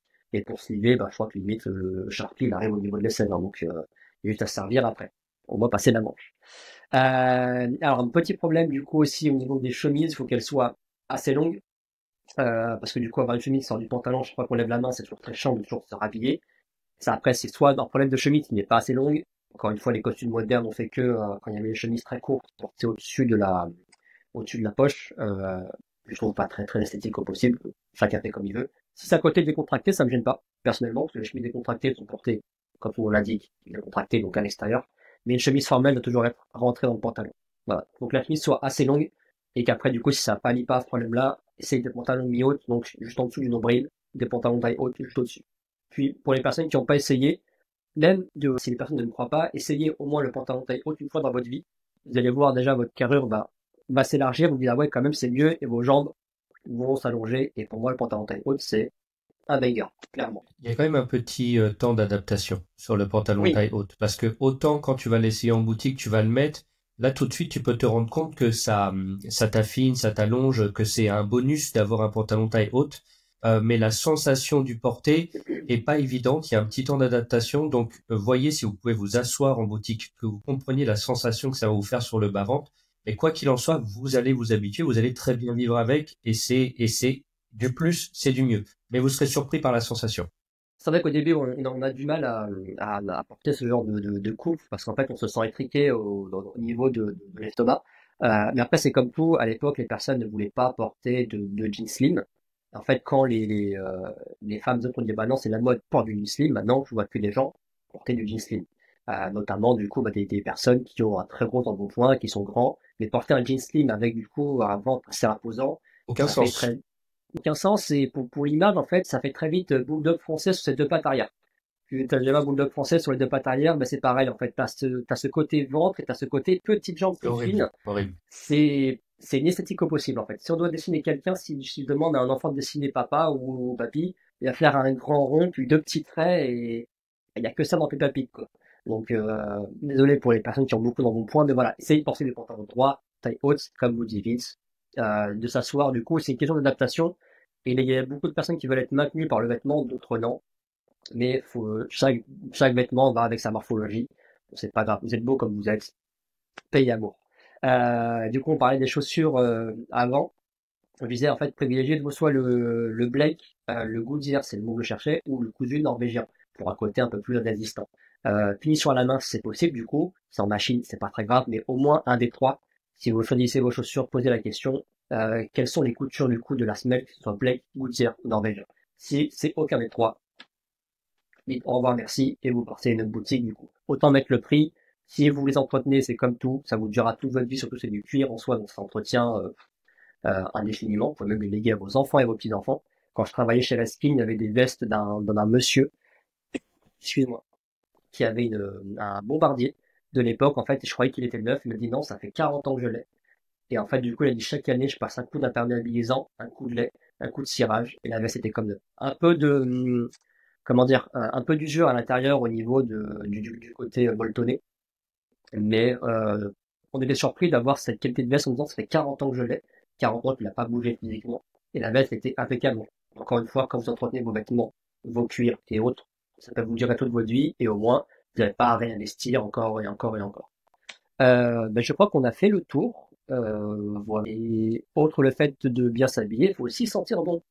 Exactement, très belle transition Tito, merci beaucoup, puisqu'on va terminer cet épisode avec quelques recommandations de parfumerie. Alors dans la parfumerie, il y a de tout et il y a aussi beaucoup de n'importe quoi, qu'on se bien d'accord.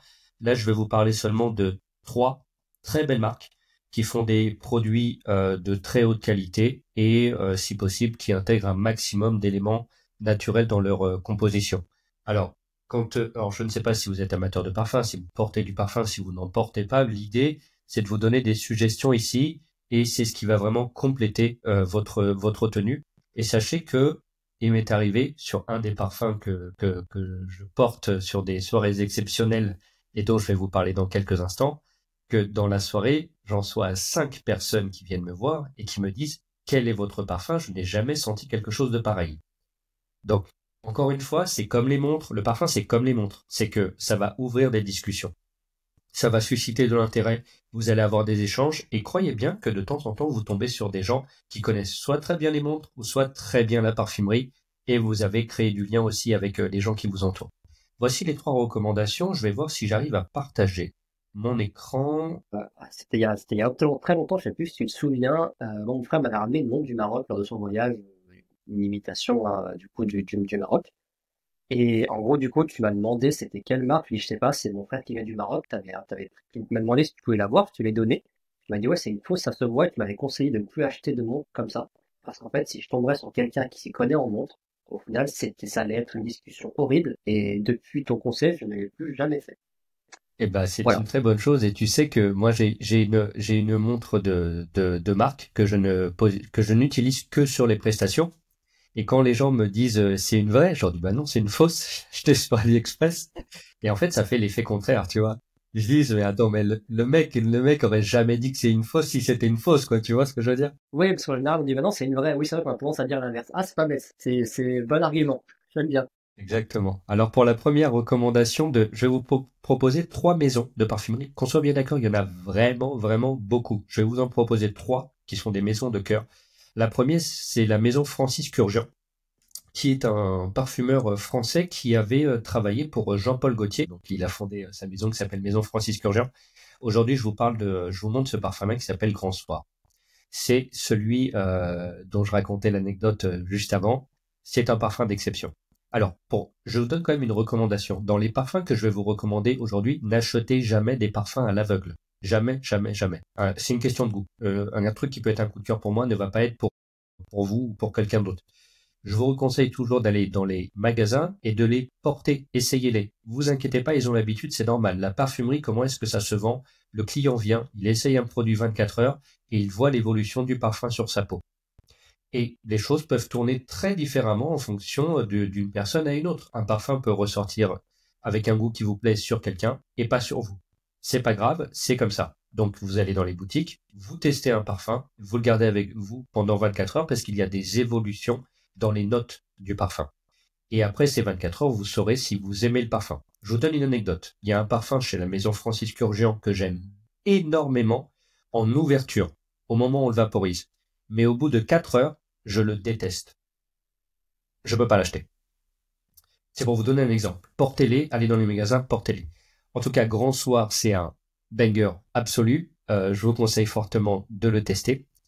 Deuxième maison que je vous recommande, très très belle maison, Kilian, de la famille Hennessy. Donc pareil, Kilian, Très grande maison de parfum également. Quand on voit les prix, on voit bien qu'on est sur le haut du panier, hein, qu'on soit bien, très très beaux parfums, très beaux arrangements, des belles ouvertures, des notes de tête, des notes de cœur, des notes profondes. On est sur quelque chose absolument exceptionnel. Là, j'ai mis Vodka on the Rocks parce que c'est un coup de cœur personnel, mais il y a plein de choses d'exception chez Kilian. C'est juste merveilleux. Et troisième maison que je vous recommande, qui est là plus abordable, on est d'accord, hein, je vous ai quand même mis des parfums haut de gamme, c'est fait. La maison Tom Ford.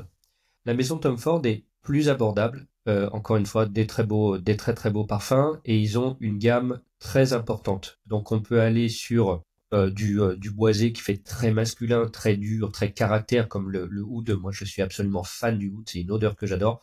Oud est le parfum de oud à mon goût que j'ai préféré dans plein de maisons de parfumerie. Donc ça, c'est sûr que c'est un hit, c'est génial. Encore une fois, testez. Vous allez voir que vous allez être surpris et admiratif. Et Tom Ford a une énorme gamme de choses complètement différentes, du sucré, du boisé, du léger, comme on a un Neroli Portofino qui est absolument magnifique, un parfum que vous porterez plutôt en été. Ça va vous rappeler un petit peu les côtes, les bateaux, la mer, etc. C'est absolument fabuleux. Donc, en entrée, je vous recommandais d'aller voir chez Tom Ford tout ce qui se fait. Ensuite, on passe encore un niveau, pour moi, encore supérieur. On est sur Maison Francis Kurkdjian et on est sur Kilian. C'est parfum d'exception. Où est-ce que vous pouvez les essayer? Eh ben, j'ai noté ça. Et dans tous les cas, dans tous ceux que je vous ai présentés là, parce que je voulais que ça soit quand même facilement accessible pour vous, à chaque fois que vous avez les Galeries Lafayette dans votre ville, normalement, vous retrouvez ces trois marques-là. Tom Ford, c'est sûr et certain. Kilian et Maison Francis Kurkdjian, on est vraiment sur le luxe. Donc, c'est pas certain que ça soit dans tous les printemps et dans toutes les Galeries Lafayette, mais sur Paris, c'est le cas. Vérifiez, regardez dans votre ville, demandez ces marques-là si elles sont présentes, et ça sera très bien. Pourquoi est-ce que je vous ai présenté ça aujourd'hui? Parce que les parfums très communs que moi je sens, je les reconnais les parfums quand je croise les gens, c'est Dior Sauvage, qui est banger, un super hit, on est d'accord, mais ce n'est pas un beau parfum. Et en plus, son succès en a fait que c'est un parfum extrêmement commun. Donc, quand vous le connaissez, vous le sentez partout et sur tout le monde. Donc, en termes de vous dissociez absolument pas du tout de la masse. Deuxième parfum qu'on voit tout le temps et qu'on sent tout le temps, c'est Bleu Chanel, qui est très bien aussi, mais encore une fois extrêmement répandu, donc aucune originalité. Là, avec les parfums et les maisons que je vous ai présentées, croyez-moi que vous allez attirer du monde. Alors, vous pouvez attirer la genre masculine, féminine, comme vous voulez. De toute façon, on est quand même dans tout ce dont on a échangé aujourd'hui avec Tito, on est quand même dans un rapport de séduction. Alors, il y a des intérêts différents dedans, mais on est dans un rapport de séduction. Donc là, on a une belle tenue, une cravate, un gilet, un costume, on se sent bien. Vous gagnez en confiance en vous, vous gagnez en prestance, vous attirez les regards. C'est notre métier aussi de magicien Bien sûr. mentaliste. Une petite finition avec un beau parfum, une belle montre, voilà, une belle ceinture, on en parlait tout à l'heure. C'est un ensemble qui va créer votre personnage et votre aura. Aujourd'hui, voilà, je vous ai conseillé trois belles maisons pour commencer. Et pour ma part, on a fait à peu près le tour de l'épisode. Qu'est-ce que tu en penses, Tito? Je pense aussi, moi, juste une petite question pour les parfums. Je ne suis pas du tout connaisseur, encore moins amateur. Est-ce qu'il y a une façon de se parfumer? Parce qu'il y a, en fait, pas mal de personnes vont avoir une façon différente de dire qu'il faut se parfumer derrière les oreilles, sur le poignet. D'autres vont dire qu'il faut en abuser, d'autres non. Oui. Donc, c'est quoi la meilleure façon, selon toi, de se parfumer? Alors, je vais donner une manière générale, un classique qui fonctionne pour tout le monde. Je vais vous dire ce qu'il faut pas faire. La première chose à pas faire, c'est que si vous vaporisez le poignet, ne faites pas ça. Ne frottez pas le poignet contre le poignet pour les mélanger. Parce qu'en fait, la structure du parfum a ce que je disais, des profondeurs différentes qui vont apparaître à différents moments de la journée et du porté, qui sont les notes de tête, la première, les notes de cœur qui arrivent en second, et puis les notes de fond qui arrivent très très loin dans la journée. Quand vous frottez un parfum sur lui-même, vous cassez les molécules et vous êtes en train de tout mélanger. Vous allez tout perturber, ça n'a plus aucun sens. Il va rester les notes de tête qui vont rester et tout le reste va s'évaporer et complètement casser. Donc ça, c'est ce qu'il faut pas faire. Et pour porter un parfum, il est recommandé de base de les vaporiser sur les zones chaudes, c'est-à-dire les poignets, là où la peau est fine, où le sang circule assez facilement. Donc le poignet, derrière les oreilles, effectivement, et jugulaire ici. Ça, c'est la base et c'est très bien comme ça. Vous avez des parfums qui sont plus ou moins volatiles. Volatile, ça veut dire que ils se propagent et au bout de quelques heures, vous sentez plus rien. C'est l'exemple, par exemple, de Bleu Chanel. Bleu Chanel, tu le mets, waouh, tu prends une vibe, tu dis trop cool, c'est génial. Dans une heure, tu ne sens plus rien. Ok? Donc, les gens peuvent être amenés à se reparfumer. Et pourquoi pas? C'est très bien. Mais c'est aussi, ça montre aussi un peu la qualité de la tenue du parfum. Il faut pas confondre la volatilité d'un parfum avec le sillage du parfum. Le sillage, c'est la trace que vous allez laisser et que des gens qui sont même à 5 mètres peuvent encore sentir. C'est deux choses différentes. Un bon sillage, c'est aussi, en général, un gage de qualité. Après, toute proportion gardée, il faut pas que ça sente trop fort non plus, que ça prenne le nez, que ça fasse mal à la tête. Autre erreur aussi que je vous partage, quand on se parfume, faites-le sans les vêtements. Faites-le à même la peau. Surtout si vous possédez une chemise blanche, ce que l'on porte très souvent, puisque les parfums boisés à base de oud, comme on a vu tout à l'heure, ça tache les vêtements. Et ça ne s'en ira pas. C'est terminé, c'est fini. Les parfums de oud boisés sont puissants. Sachez que ça m'est déjà arrivé de me parfumer et de mettre une chemise. Il y a 6 mois, elle sent encore. Elle a l'identité du parfum. Donc ça veut dire qu'avec cette chemise, quand je la remets, je peux pas mettre un autre parfum. Et pas forcément au niveau du parfum, mais aussi au niveau du déodorant. En fait, c'est autant en mettre au début, quand on met sa toilette du matin, on fait autre chose après, histoire que ça s'imprègne. Et après, on met du coup le vêtement, parce que comme tu l'as si bien dit, en fait, moi qui est conseiller en chemise, des personnes sont venues en disant, bah, la chemise est morte et elle sent traces jaunes, traces noires et tout. Et en gros, c'est ce que je leur disais, bah oui, parce que vous avez mis du parfum ou du déo, vous avez mis le vêtement après. Je dis oui, je dis, ouais, c'est pas ce qu'il faut faire. Mettez-le d'abord, faites votre vie, allez prendre votre petit déjeuner, votre café, allez faire le sac des enfants, etc. Enfin bref, voilà, faites votre matinée et après, mettez le vêtement, parce qu'encore une fois, comme l'a dit Vince, ça va sentir encore 6 mois après, quoi. Et la chemise est peut-être morte par la suite. Complètement. Eh ben, Voilà. est-ce que tu voulais ajouter quelque chose, mon cher Tito? Ouais, la dernière chose du coup qui va combler, on va dire, le côté chaussures et chemises, si vous avez des chemises qui ne vous vont plus et qui sont en coton 100%, ne les jetez pas. Gardez-les, ça peut être un très bon chiffon pour entretenir vos chaussures en cuir, pour pouvoir frotter, appliquer le cirage. Si vous n'avez ni l'un ni l'autre, les collants de madame font très bien l'affaire aussi. Moi, je Voilà, fais ça avec collants mes usés. chaussettes, hein. Bah, c'est aussi du coup ce que j'allais dire également. Si tu veux un bon coup et ta chaussure est comme neuve. Voilà, c'est tout ce que j'ai à dire et puis bah, je crois qu'on a fait le tour du coup. Génial. Merci beaucoup pour ta présence aujourd'hui. Tu nous as Merci à toi apporté encore. beaucoup de valeurs, beaucoup d'astuces, beaucoup de conseils. C'est génial. Je suis très content que tu étais là. À tous, merci beaucoup de nous avoir regardés, de nous avoir écoutés. C'est un épisode un peu plus long que d'habitude. On a pris le temps parce que ça m'a fait aussi beaucoup plaisir. Et vous avez tous les liens dans la description. On va vous faire un petit bloc avec toutes les marques que Tito a citées, avec les marques que je vous ai citées également pour la parfumerie. C'était un plaisir de vous avoir. Et puis abonnez-vous, c'est important. Hein, YouTube, la chaîne, Instagram, plateforme de podcast, tout ce que vous voulez. Enfin, vous connaissez, mais voilà, abonnez-vous pour de vrai, faites-le pour de vrai. Et voilà, c'était cool. Merci Tito encore. Et Merci Vince puis encore à toi. avec plaisir. Et très bonne journée à tous. Et puis à très bientôt. Salut, ciao.